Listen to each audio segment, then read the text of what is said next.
Baik, pertama-tama kita memerlukan pelengkap pakaian APD lalu masuk ke dalam ruangan. Setelah masuk ke dalam ruangan, petugas akan mengambil sampel bahan yang akan ditimbang dan dimasukkan ke dalam wadah yang sudah disediakan. Kemudian menyeting mesin dan menyeting peralatan lainnya yang akan digunakan. Kemudian petugas setelah menimbang bahan akan disisihkan lalu mengisi dokumen penimbangan. Setelah itu, sebelum masuk ke dalam pencampuran, petugas membawa mesin mixing atau mempersiapkan mesin ini menggunakan alat, lalu dibawa untuk memasangkan bagian bawahnya, karena bagian bawah itu merupakan tempat keluarnya hasil mixing setelah terjadi percampuran nanti. Setelah itu petugas menyeting kembali alat sesuai, kemudian petugas kembali mengecek suhu mesin tersebut karena ada beberapa alat yang menggunakan suhu tertentu. Setelah itu, ini adalah mesin pencampuran berbentuk V, biasanya untuk granulasi atau skala kecil. Setelah itu, petugas kembali menyeting mesin, dan ini merupakan alat pencetak kapsul secara otomatis.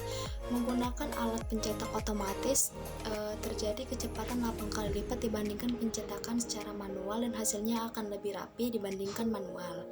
Ini adalah alat atau mesin pencetak tablet. Menggunakan mesin pencetak tablet ini merupakan alat yang memerlukan tekanan dan berat bobot jenis yang sudah diatur dalam mesin tersebut. Kemudian hasilnya ditimbang apakah memenuhi syarat atau tidak. Ini adalah mesin pengisi liquid atau sirup. Kemudian ini adalah sediaan sirup yang sudah terisi secara penuh dan sudah melewati beberapa produksi.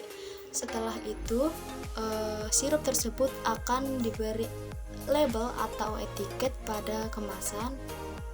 Setelah itu ini adalah alat perekat pada punch untuk sediaan tube. Ini adalah alat hardness tester yang digunakan untuk menguji atau mengetahui seberapa keras tablet yang akan dikemas nanti. Ini adalah alat variability dan fiksi.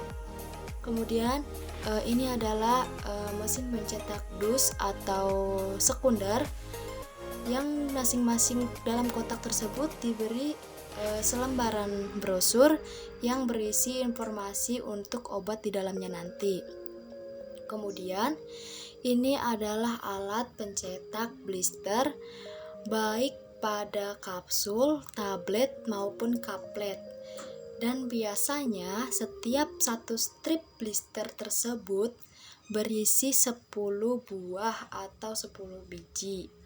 Setelah itu, setelah dicetak, petugas akan memilih hasilnya tersebut, lalu dimasukkan ke dalam kotak yang sudah disediakan. Kemudian setelah semuanya masuk ke dalam kotak, masing-masing kotak akan ditimbang bobotnya agar semuanya sama. Kemudian petugas ini adalah sedang mengambil bahan pada gudang penyimpanan menggunakan alat, karena dilihat pada gudang penyimpanan itu raknya pada tinggi-tinggi untuk memastikan bahan tersebut aman. Kemudian setelah itu ini terakhir pengecekan kesehatan pada personalia atau karyawan agar personalia atau karyawan tetap dalam keadaan sehat ataupun fit.